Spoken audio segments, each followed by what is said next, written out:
ಒಂದು ದೇಶದಾದ್ಯಂತ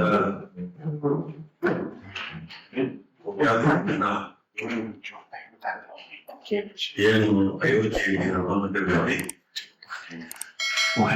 ಹುಂಡಿ ಹಣ ಕಳವಾಗಿದೆ.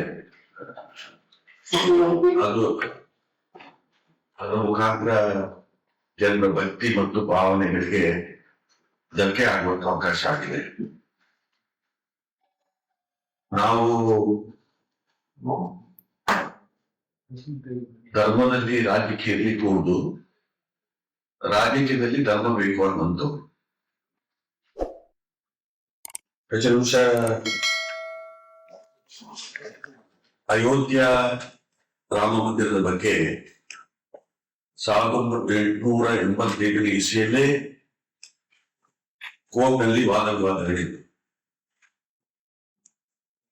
1989 ಇಸ್ವಿಗೆ ಬಿಜೆಪಿಯವರು ಇವತ್ತು ರಾಮನನ್ನ ಒಂದು ರಾಜಕೀಯಕ್ಕೆ ಹೇಳ್ತಾ ಇರುವಂತ ಕೆಲಸಗಳನ್ನು ಮಾಡಿ ರಥಯಾತ್ರೆ ಪ್ರಾರಂಭ ಆಯಿತು. 1989 ಇಸ್ವಿಯಲ್ಲಿ ಆ ಸಂದರ್ಭದಲ್ಲಿ ಚುನಾವಣೆ ಬಂದಿತ್ತು. ನಾನು ಪುತ್ತೂರಲ್ಲಿ ಶಾಸಕನಾಗಿದ್ದೆ 87ರಲ್ಲಿ. ನಂತರ 89ಕ್ಕೆ ಚುನಾವಣೆಗೆ ಸ್ಪರ್ಧೆ ಮಾಡಿದ್ದೆ. ಸುತ್ತ ಸದಾನಂದ ಒಬ್ಬರು ನಾವು ಪ್ರತಿಸ್ಪರ್ಧಿಯಾಗಿ ಕಂಟೆಸ್ಟ್ ಮಾಡಿಕೊಂಡು ಎಲ್ಲ ಕಡೆಗಳಲ್ಲಿ ಕೂಡ ಇಟ್ಟಿಗೆಯನ್ನ ತೆಗೆದುಕೊಂಡು ಹೋಗಿ ಮನೆ ಮನೆಗೆ ಹೋಗು, ಒಂದು ಪೂಜೆ ಮಾಡಿ ಹರಗೆ ತಗೊಂಡು ಓಟ್ ಕೇಳುವಂತ ಪರಿಸ್ಥಿತಿ ಅವಾಗ ನಿರ್ಮಾಣ ಆಗಿತ್ತು. ಆದ್ರೆ ಆ ಚುನಾವಣೆಯಲ್ಲಿ ನಾನು ಗೆದ್ದೆ 1989 ಇಸ್ವಿಯಲ್ಲಿ. ಆ ಚುನಾವಣೆಯಲ್ಲಿ ಗೆದ್ದ ನಂತರ ಏನು ಪೂಜೆ ಪುರಸ್ಕಾರ ಮಾಡಿದಂತ ಇಟ್ಟಿಗಳಿದ್ದ ಅವೆಲ್ಲವೂ ಕೂಡ ಇವತ್ತು ಚರಂಡಿಯಲ್ಲಿ ಬಿದ್ದಿತ್ತು. ನಂತರ ಪ್ರಭಾವಿ ಒಬ್ರು 3 ತಿಂಗಳು 4 ತಿಂಗಳ ನಂತರ ಒಬ್ಬ ಪ್ರಭಾವಿ ನಾಯಕರು ಬಂದು ಅವರು ಅದನ್ನ ಲಾರಿಯಲ್ಲಿ ತಿಳಿಸ್ಕೊಂಡು ಹೋದ್ರು. ಆದ್ರೆ ಆ ಸಮಯದಲ್ಲಿ ದೇಶದಾದ್ಯಂತ ಹರಕೆಯ ದುಡ್ಡು ಕಲೆಕ್ಟ್ ಮಾಡುವಂತ ಅವಕಾಶ ಆಗಿದೆ. ಅದರ ಬಗ್ಗೆ ಯಾವ ಲೆಕ್ಕಪತ್ರಗಳು ಇಲ್ಲ. ಇವತ್ತು ಕೋರ್ಟ್ ತೀರ್ಮಾನ ಪ್ರಕಾರ ಏನು ನಮ್ಮ ಇಚ್ಛೆ ಇದ್ದು ಕೋರ್ಟ್ ತೀರ್ಮಾನ ಆಗಬೇಕು. ಕೋರ್ಟ್ ತೀರ್ಮಾನ ಪ್ರಕಾರ ಇವತ್ತು ಅಯೋಧ್ಯೆಯಲ್ಲಿ ರಾಮ ಮಂದಿರ ನಿರ್ಮಾಣ ಆಗಬೇಕಂತ ತೀರ್ಮಾನ ಆಗಿದೆ. ಸರ್ವ ಜನರು ಕೂಡ ಅದನ್ನು ಒಪ್ಕೊಂಡಿದ್ದಾರೆ. ಅದರಲ್ಲಿ ಯಾವುದೇ ದೇಶದಲ್ಲಿ ಯಾವುದೇ ರೀತಿಯ ತಕರಾರಿಲ್ಲ. ಆ ಸಂದರ್ಭದಲ್ಲಿ ಕೂಡ ತದನಂತರ ಜಾಗವನ್ನ ಒಂದು ರಾಮ ಮಂದಿರಕ್ಕೆ ಇದು ಮಾಡುವಂತ ಸಂದರ್ಭದಲ್ಲಿ ಬೆಳಿಗ್ಗೆ 1 ಲಕ್ಷಕ್ಕೆ 1 ಎಕರೆ ಜಾಗವನ್ನು ಖರೀದಿ ಮಾಡ್ತಾರೆ. 12 ಗಂಟೆ ಒಳಗಡೆ 1 ಕೋಟಿಗೆ ಖರೀದಿ ಮಾಡ್ತಾರೆ. 12 ಗಂಟೆ ಒಳಗಡೆ 18 ಕೋಟಿಗೆ ಮಾರಾಟ ಮಾಡ್ಕೊಳ್ತಾರೆ, ಮಾಡ್ಕೊಳ್ತಾರೆ. ಈ ರೀತಿಯಲ್ಲಿ ಕೂಡ ಆಕ್ರಮಣ ನಡೆದಿತ್ತು. ಒಂದು ಅಯೋಧ್ಯೆ ಜನ ಅದಕ್ಕೆ ಸರಿಯಾದ ರೀತಿಯ ಉತ್ತರವನ್ನು ಕಳೆದ ಲೋಕಸಭಾ ಚುನಾವಣೆಯಲ್ಲಿ ಕೊಟ್ಟಿದ್ದಾರೆ. ಇವತ್ತು ಅದೇ ರೀತಿಯಾಗಿ ಇತ್ತೀಚಿನ ಒಂದು ವಿಚಾರಗಳನ್ನು ನೋಡಿದರೆ ಇವತ್ತು ರಾಮ ಮಂದಿರದಲ್ಲಿ ಸಾಕಷ್ಟು ರೀತಿಯಲ್ಲಿ 2,000 ಕೋಟಿ ರೂಪಾಯಿ ಹಣ, 200 ಬೆಳ್ಳಿ, ಇಟ್ಟಿಗೆ, ಚಿನ್ನ, ತಾಮ್ರ ಎಲ್ಲವೂ ಕೂಡ ಕಳವಾಗಿದೆ ಅನ್ನುವಂಥ ರೀತಿಯಲ್ಲಿ ಮಾಧ್ಯಮದ ಮುಖಾಂತರ, ಪತ್ರಿಕೆ ಮುಖಾಂತರ ನೋಡ್ತಾ ಇದ್ವಿ. ಇವತ್ತು ಅದೇ ರೀತಿಯಾಗಿ ಅದಕ್ಕೆ ಅನುಗುಣವಾಗಿ ಯೋಗಿ ಸರ್ಕಾರ SIT ತನಿಖೆಯನ್ನು ಪ್ರಾರಂಭ ಮಾಡಿದೆ. ಅದರ ಪ್ರಕಾರ ಇವತ್ತು ಯಾರ್ಯಾರು ಇವತ್ತು ಪರ್ವತ ಆಗುದು ಇಡೀ ಇದಾಗಿ ಯಾರೋ ಅಮಾಯಕರು ಅವರು ಭಾಗಿಯಾಗಿದ್ದು ಅವರನ್ನ ಇವತ್ತು ಗುರುತಿಸುವಂತ ರೀತಿಯಲ್ಲಿ ಆಗಿದೆ. ಸಂಪೂರ್ಣವಾಗಿ ಮಾಹಿತಿ ರೈಟ್ ಆಫ್ ಇನ್ಫಾರ್ಮೇಶನ್ ಮುಖಾಂತರ ಈ ದೇಶದ ಎಲ್ಲ ಇವತ್ತು ರಾಮದೇವರ ಬಗ್ಗೆ ಭಕ್ತಿ ಭಾವನ ಬಗ್ಗೆ ಇದ್ದವರಿಗೆ ಮಾಹಿತಿ ಕೊಡುವಂತ ಅವಕಾಶ ಇದೆ. ಆದ್ರೆ ಮಾಹಿತಿ ಇವತ್ತು ಅದನ್ನೇ ರದ್ದು ಮಾಡುವಂತ ಕೆಲಸ ಕೂಡ ಆಗಿದೆ. CCTVಯಲ್ಲಿ ಕೂಡ ಕಾಣುವಂತ ಒಂದು ಪರಿಸ್ಥಿತಿ. ಇಂಥ ಇಷ್ಟೊಂದು ಕೋಟಿ ಜನರ ಭಾವನೆಗಳನ್ನ, ಭಕ್ತಿಯನ್ನ ಇವತ್ತು ಮಾಹಿತಿ ಕೊಡದೆ, ಅದೇ ರೀತಿಯಾಗಿ ಬರೀ SIT ತನಿಖೆ ಅನ್ನೋದ್ರ ಮುಖಾಂತರ ಕೆಲವು ಜನರು ರಾಜೀನಾಮೆ ಕೊಡೋದ್ರ ಮುಖಾಂತರ ಚಂಪಕ್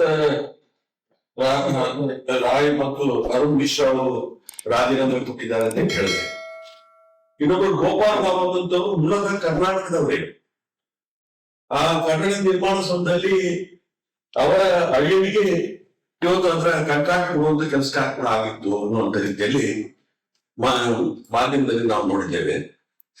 ನಮ್ಮ ಜಿಲ್ಲೆಯವರೇ ಆದಂತ ಪೇಜಾವರ ಶ್ರೀಗಳು ಕೂಡ ಇವತ್ತು ರಾಮನ ಹುಂಡಿ ಕದ ಅನ್ನು ಉಲ್ಲೇಖಿಸಿ ಇವತ್ತು ಕಾಣಿಗೆ ಹಾಕುವ ಬದಲು ಬಡವರಿಗೆ ಮನೆ ಕಟ್ಟಿ ಕೊಡಬೇಕು ಅನ್ನುವಂತ ರೀತಿಯ ಒಂದು ಹೇಳಿಕೆಯನ್ನು ಕೂಡ ಕೊಟ್ಟಿದ್ದಾರೆ.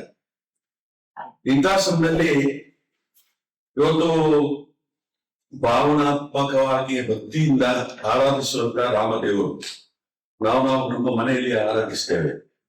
ನಾವು ಯಾವತ್ತೂ ಕೂಡ ರಾಜಕೀಯ ತಿಳಿದುವಂತ ಕೆಲಸ ಮಾಡಿಲ್ಲ. ಇವತ್ತು ಮಹಾತ್ಮ ಗಾಂಧೀಜಿಯವರು ಅವರು ಇವತ್ತು ರಾಮನ ಇವತ್ತು ಸ್ವಾತಂತ್ರ್ಯ ಸಂಗ್ರಾಮದಲ್ಲಿ ರಾಮನ ಆದರ್ಶಗಳನ್ನ ಯಾವತ್ತೂ ಕೂಡ ಪ್ರಶ್ನೆ ಮಾಡುವಂತ ಕೆಲಸ ಕಾರ್ಯಗಳಾಗಲಿಲ್ಲ. ಇವತ್ತು ಅವರು ಅವರ ಕಟ್ಟ ಕಡೆಯ ದಿವಸ ಕೂಡ ರಾಮ ಮಂದಿರದಲ್ಲಿ ಪ್ರಾರ್ಥನೆ ಮಾಡಿ ಹೊರಗಡೆ ಬಂದಂತವರು ಹೇ ರಾಮ್ ಅನ್ನುವಂತ ಒಂದು ಮಾತನ್ನ ಪ್ರಾಣ ಬಿಡುವಂತ ಸಮಯದಲ್ಲಿ ಹೇ ರಾಮ ಅನ್ನುವಂತ ಮಾತನ್ನ ಉಲ್ಲೇಖ ಮಾಡಿದ್ರು. ಇಂಥ ಸಮಯದಲ್ಲಿ ಇವತ್ತು ನಮ್ಮ ಒಂದು ಆಗ್ರಹ ಏನು ಅಂತ ಹೇಳಿದ್ರೆ, ನಮ್ಮ ಒತ್ತಾಯ ಏನು ಅಂತ ಹೇಳಿದ್ರೆ, ಇದನ್ನ ಸುಪ್ರೀಂ ಕೋರ್ಟ್ ನ ಒಬ್ಬ ನ್ಯಾಯಾಧೀಶರ ಮುಖಾಂತರ ತನಿಖೆ ಮಾಡಬೇಕು. ಬರೀ SIT ಅಂತ ಹೇಳಿದ್ರೆ ಇದು ಬರೀ SITಗೆ ರಾಜ್ಯಕ್ಕೆ ಸಂಬಂಧಪಟ್ಟಂತ ವಿಚಾರ ಅಲ್ಲ. ಇವಾಗಲೇ ಹೇಳ್ತಾ ಇದ್ರು 84 SIT ಆಗಿದೆ, ಒಂದು ಕೂಡ ಇದು ಕೂಡ ರಿಪೋರ್ಟ್ ಬಂದಿಲ್ಲ ಅಂತ ಹೇಳಿ. SIT ಅನ್ನೋದಕ್ಕಿಂತ ಸುಪ್ರೀಂ ಕೋರ್ಟಿನ ನ್ಯಾಯಾಧೀಶರ ಮುಖಾಂತರ ತನಿಖೆ ಮಾಡುವಂತ ಕೆಲಸ ಮಾಡಿ ಸತ್ಯಾಂಶ ಏನಿದೆ. ಯಾಕಂತ ಹೇಳಿದ್ರೆ ಚಂಪತ್ ರಾಯ್, ಮಿಶ್ರಾ ಇವೆಲ್ಲೂ ಕೂಡ ಒಂದು ಸಂಘಟನೆಗೆ ಸಂಬಂಧಪಟ್ಟಂತವ್ರು ಕೊಟ್ಟರು. ಕಾಂಗ್ರೆಸ್ಸಿಗರಿಗೆ ಆಗ ಅಷ್ಟೇ ಇರಲಿಲ್ಲ. ಈಗ ದಿಢೀರ್ ರಾಮನ ಮೇಲೆ ಭಕ್ತಿ ಬಂದಿದೆ ಅಂತ ಹೇಳಿ ವ್ಯಂಗ್ಯ ಮಾಡಿದ್ದಾರೆ. ನಾನು ಮಹಾತ್ಮ ಗಾಂಧಿ ಬಗ್ಗೆ ಉಲ್ಲೇಖ ಮಾಡಿದೆ. ಮಹಾತ್ಮ ಗಾಂಧೀಜಿಯವರು ಒಬ್ಬ ಕಾಂಗ್ರೆಸ್ ಸ್ವಾತಂತ್ರ್ಯದ ಮುಂದಾಗಿ ಅವರು 12 ದಿವಸ ರಾಮ ಮಂದಿರದಿಂದ ಹೊರಗಡೆ ಬಂದವರು ಭಗವದ್ಗೀತೆಯಲ್ಲಿ ಇವತ್ತು ಅವರನ್ನು ಗುಂಡಿಟ್ಟುಕೊಳ್ಳುವಂತ ಕೆಲಸ ಕಾರ್ಯ ಆಯಿತು. ಆಗ ಹೇಳಿರುವಂತದ್ದು ಹೇ ರಾಮ್ ಅಂತೇಳಿ ಮಹಾತ್ಮ ಗಾಂಧಿಯವರು ಹೇಳಿರುವಂತದ್ದು. ನಾವು ಮಹಾತ್ಮ ಗಾಂಧೀಜಿಯವರ ಆರಾಧಿಸುವಂತ ರಾಮದೇವರ ಬಗ್ಗೆ ಭಕ್ತಿ ಮತ್ತು ಭಾವನಾತ್ಮಕವಾಗಿ ಇದ್ದಂಥವರು ನಾವು ಯಾವತ್ತೂ ಕೂಡ ಮೊದಲೇ ಇದೆ ಧರ್ಮದಲ್ಲಿ ರಾಜಕೀಯ ಇರಬಹುದು, ರಾಜಕೀಯದಲ್ಲಿ ಧರ್ಮ ಬೇಕು ಅಂತ ಹೇಳಿ ನಾವು ಯಾವತ್ತೂ ಕೂಡ ರಾಜಕೀಯಕ್ಕೆ ಇವತ್ತು ರಾಮದೇವರನ್ನಾಗ್ಲಿ ಅಥವಾ ಬೇರೆ ಇವತ್ತು ನಮ್ಮ ಭಕ್ತಿ ಆರಾಧನೆಯ ದೇವರುಗಳನ್ನ ನಾವು ಹೇಳ್ತಾ ಇರುವಂತ ಕೆಲಸ ಕಾರ್ಯ ಯಾವತ್ತು ಕೂಡ ಮಾಡಿದ್ದೀವಿ. ಪ್ರಧಾನಮಂತ್ರಿಗಳ ಹತ್ರ ಕೂಡ ಅವರ ಆಜ್ಞೆಯ ಬಳಗದಲ್ಲಿ ಗುರುತಿಸುವಂತದ್ದು. ಆ ದೃಷ್ಟಿಯಿಂದ ನಾವು ಈ ಪತ್ರಿಕಾಗೋಷ್ಠಿ ಮುಖಾಂತರ ಒತ್ತಾಯ ಮಾಡ್ತೇವೆ.